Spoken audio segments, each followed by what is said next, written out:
Je l'ai pas touchée. Elle est malade, elle est faible, elle a besoin... Halo brothers kuy, bertemu lagi bersama gua Mimin Skuy. Di video kali ini Mimin akan merangkum sebuah film yang berjudul Nanti, seperti biasa di akhir film ya guys ya.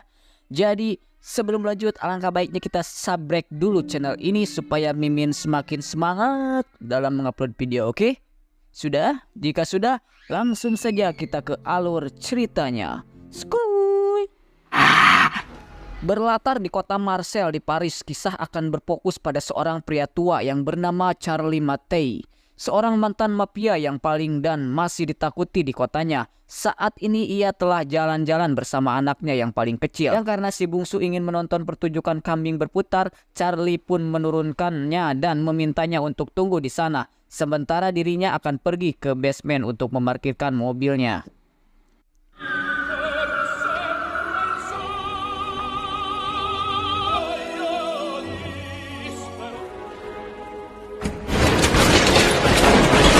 Dan ya, muncullah 8 orang yang menembaki Charlie dengan sangat brutal, yang sangat mustahil ada orang bisa bertahan dari tembakan sebanyak itu. Di mana si bungsu pun harus bengong sendirian ketika sang ayah tak kunjung muncul untuk menjemputnya.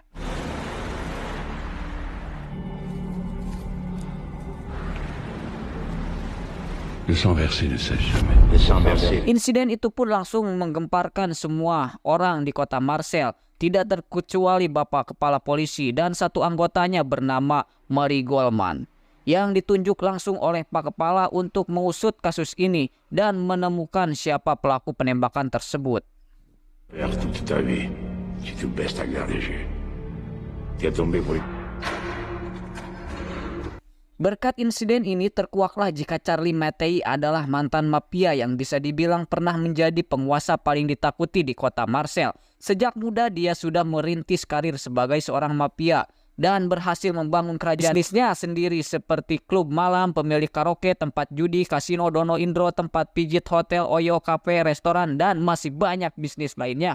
Sudah 3 tahun sejak Charlie memutuskan bertaubat dan pensiun dengan menjual semua kerajaan bisnisnya kepada 2 orang mafia yang masih aktif. Ada Zaki dan Aurelio. Mereka berdua sudah dianggap sebagai saudara sendiri bagi Charlie. Yang hal itu pula lah alasan kenapa Charlie mempercayakan kerajaannya ini kepada mereka berdua ini.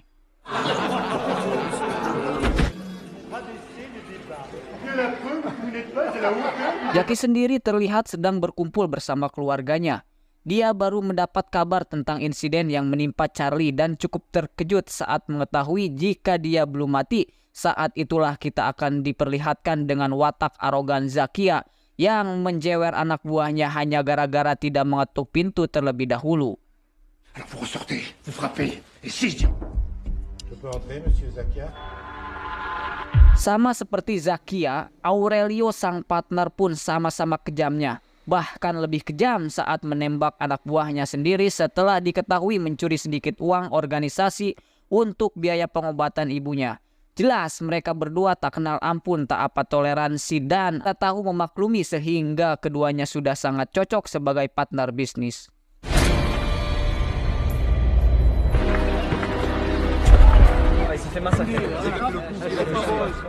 Charlie sendiri terlihat sedang berbaring di rumah sakit. Dia dijenguk oleh Mary yang dengan mencodolnya yang langsung menanyai Charlie yang baru siuman, yang pastinya kepala masih balideg, boro-boro ngajawab pertanyaan, menahan luka bekas 22 butir peluru yang bersarang di tubuhnya saja sudah uyuhan atuh. Non. Commandant, j'aurais aimé que vous m'informiez de votre visite. Regarde qui je t'amène. Maman. Singkat cerita, malam pun tiba. Kita akan melihat seorang pria menyamar sebagai seorang dokter yang pastinya diutus untuk membunuh Charlie di rumah sakit. Namun jika bukan karena Mary yang memindahkannya ke tempat lain, Charlie mungkin sudah mati kali ini.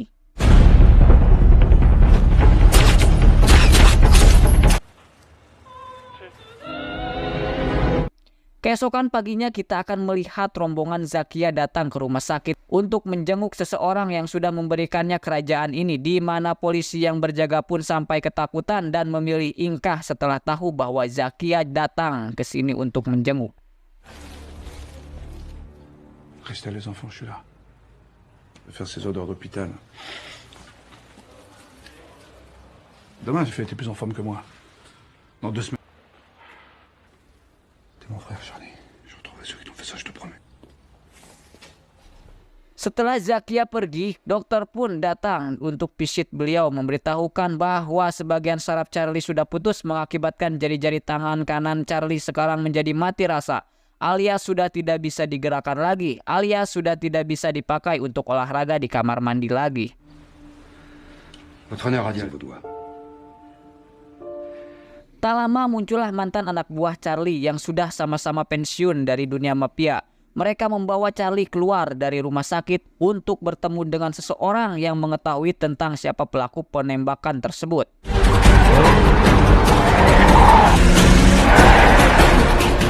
Excusez-moi.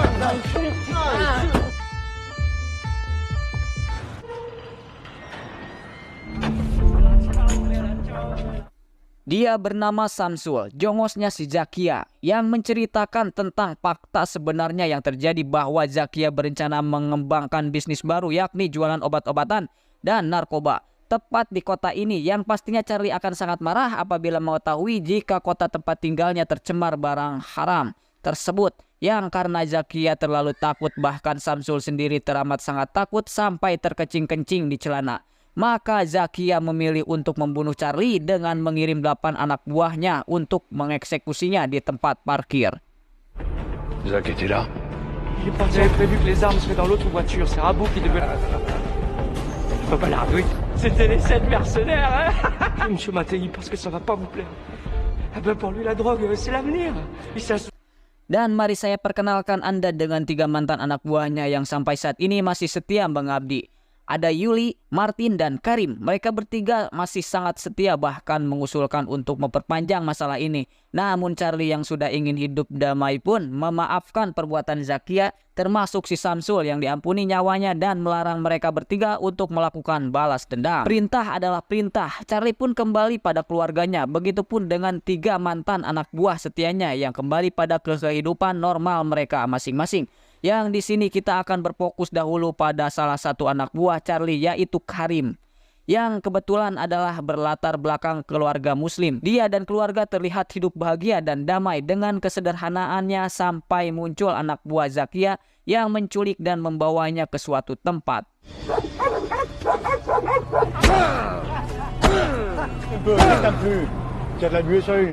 Tidak bersyukur, itulah kata yang pantas untuk si Samsul yang sudah untung nyawanya diampuni, sekarang malah menjadi dalang di balik penculikan ini. Namun karena Samsul terlalu banyak bicara, dia langsung ditembak oleh salah satu anak buah Zakia yang paling beringas, yaitu Pascal, di mana ia meminta sebilah pisau dan memotong tubuh Karim untuk diberikan kepada anjing-anjing kelaparan. Sungguh betapa sakitnya hati Charlie saat harus menyaksikan keluarga Karim menangis melihat tubuhnya dimakamkan di kuburan. Tepat Pascal dan beberapa anak buah Zakia yang lain sedang berpesta merayakan ulang tahun salah satu rekan mereka.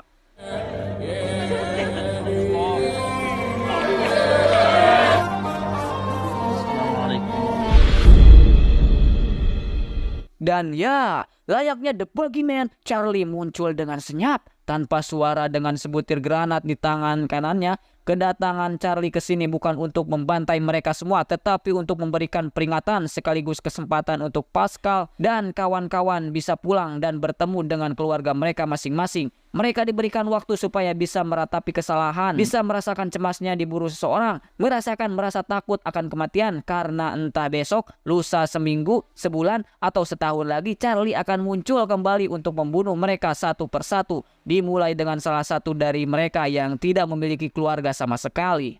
Vous le savez, un message qui n'est pas signé. C'est un assassin. Je vais tous vous abattre, tous. Pensez à ce que vous avez fait. Pourquoi vous allez mourir. Et quand dans 6 mois.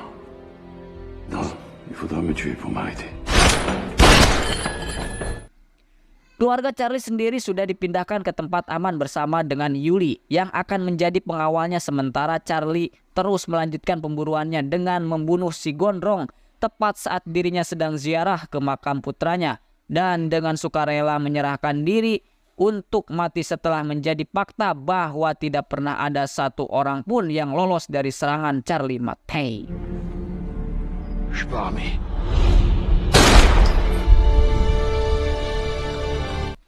Insiden ini tentunya memancing perhatian Mary yang belum selesai membereskan kasus penembakan Charlie. Kini harus menghadapi kasus baru atas kematian satu persatu anak buah Zakia.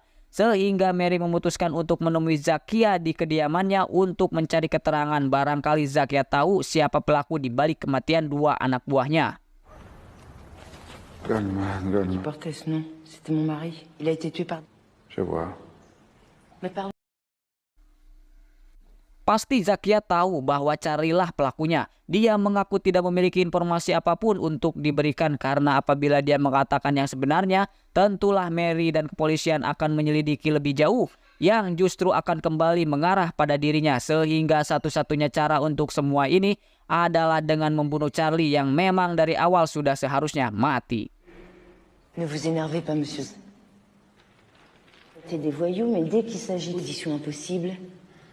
Vous savez, Ou peut-être pas.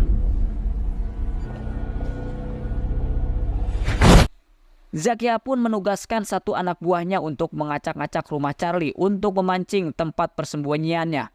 Yang benar saja, Martin pun langsung pergi menemui Charlie saat mengetahui jika rumahnya sudah diacak-acak tanpa sadar jika dirinya sedang diikuti oleh pasukan Zakia. Sehingga apa mau dikata, mereka pun langsung membombardir tempat persembunyiannya.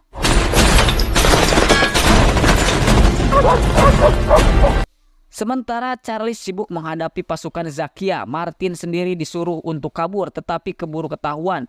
Gimana Charlie sendiri memutuskan untuk naik motor dan kabur dari tempat ini?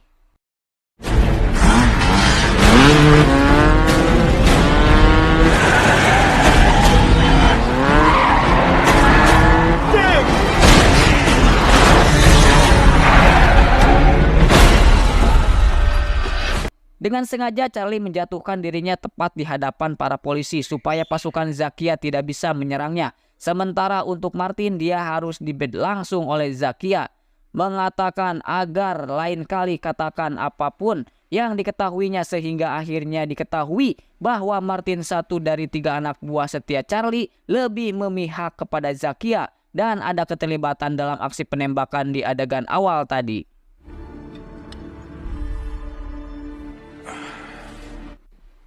Kembali ke Charlie yang dibawa ke kantor polisi untuk diperiksa langsung oleh Mary. Di situ Mary memberikan informasi tentang sesuatu yang ditemukan di TKP, bahwa dari 22 peluru yang bersarang di tubuhnya, ada 6 tembakan yang sengaja diarahkan meleset, sehingga dari 8 pelaku penembakan ada 1 pelaku yang sepertinya tidak sungguh-sungguh berniat untuk membunuh Charlie.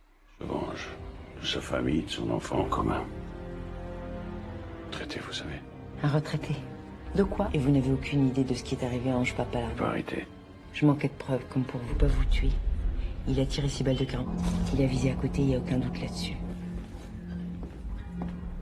Beberapa waktu berlalu, tepat saat acara pernikahan si tampan alias salah satu anak buah Zakia yang sudah dianggap anak sendiri, Charlie mendatangi si kacamata alias satu dari 8 pelaku penembakannya. Si kacamata adalah orang yang ditunjuk sebagai admin yang memiliki semua data keuangan dan bisnis Zakia, di mana Charlie memintanya untuk memindahkan seluruh data tersebut ke dalam sebuah flash disk sebelum Charlie akhirnya membunuhnya juga. il est pas sûr. J'ai quantité les dates de livraison. Là, tu tiendras. Il pourra plus rien contre toi. Mengetahui adminnya mati, Zakia tentu saja marah besar dan merancang sebuah rencana kejam untuk memfitnah Charlie, yaitu dengan cara membunuh 2 anak buahnya sendiri, yakni si ajudan yang sedang bersama ibunya di taman dan si tampan yang akan melakukan malam pertama dengan menembak mereka berdua menggunakan pistol yang ada sidik jarinya si Charlie.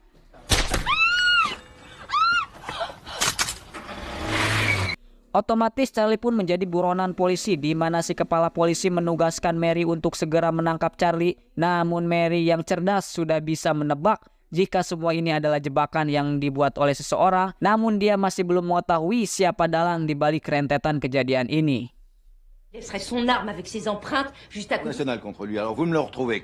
Karena Charlie menghilang entah kemana, Mary pun mencoba melacak nomor yang sering dihubungi Charlie, yakni nomor telepon keluarganya, yang bersembunyi di suatu tempat di mana percakapan itu berhasil disadap oleh Zakia ketika Mary berkunjung ke kediaman Zakia. sehingga pasukan Zakia langsung meluncur ke lokasi keluarga Charlie untuk menculik kedua anaknya. Savez-vous? Menteur. Tu t'es fait une copine, on dirait. Je comprends.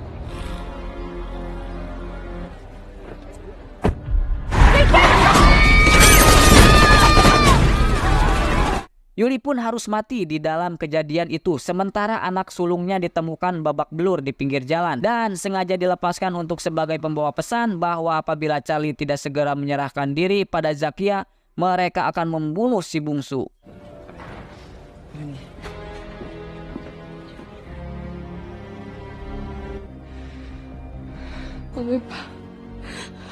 Mendengar anak-anaknya dilibatkan dalam masalah ini tentu membuat hati Charlie menjadi bergejolak. Satu-satunya orang yang bisa dimintai bantuan hanyalah Mary seorang. Charlie meminta Mary memberitakan tentang kabar keberhasilan polisi yang telah menangkap dirinya supaya ketika Zakia lengah, dia punya waktu untuk menyelamatkan si bungsu. Votre mari, vous savez comme moi qu'il tuera. Vous annoncez que je me suis rendu à la police, mais vous me laissez libre avec vous. Zach n'est pas assez stupide pour le garder avec lui. Il ordonnera qu'on élimine le petit. Je sais qui il y a me croit en tôle. Vous croyez vraiment que je vais faire ça? J'aurais l'impression de pas faire mon travail. Vous savez mieux. Dan ya, Zakia pun menganggap jika berita itu adalah benar. Tidak terkecuali si bapak polisi yang juga ikut mempertanyakan apa maksud Mary melakukan hal ini. Bukannya melepaskan si bungsu, Zakia justru menyuruh anak buahnya untuk membunuh si bungsu yang seorang anak kecil yang tak berdosa. Sekaligus membantai partnernya sendiri yaitu Aurelio. Karena sifat keserakahannya yang ingin menguasai kota Marseille sendirian. Tepat saat Charlie mengendarai motor NMAX, Pascal terlihat sudah sampai di tempat si bungsu. Disekap dan menyuruh anak buahnya yang bernama Ikuy untuk membunuh si bungsu. Namun Ikuy nampaknya jauh lebih baik dan jauh lebih manusiawi dibandingkan si Pascal ketika dia memilih untuk menyelamatkan si bungsu dengan melawan perintahnya sehingga Ikuy harus tewas di tangan si Pascal. Saat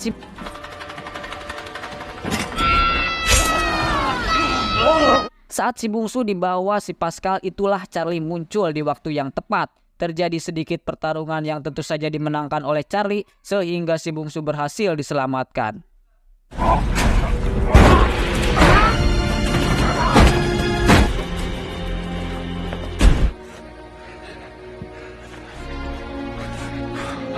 Dan tepat di waktu bersamaan, Aurelio dan pasukannya ditemukan sudah tewas dibantai sehingga Zakia mengira dirinya sudah jadi pemenang dalam ketegangan ini.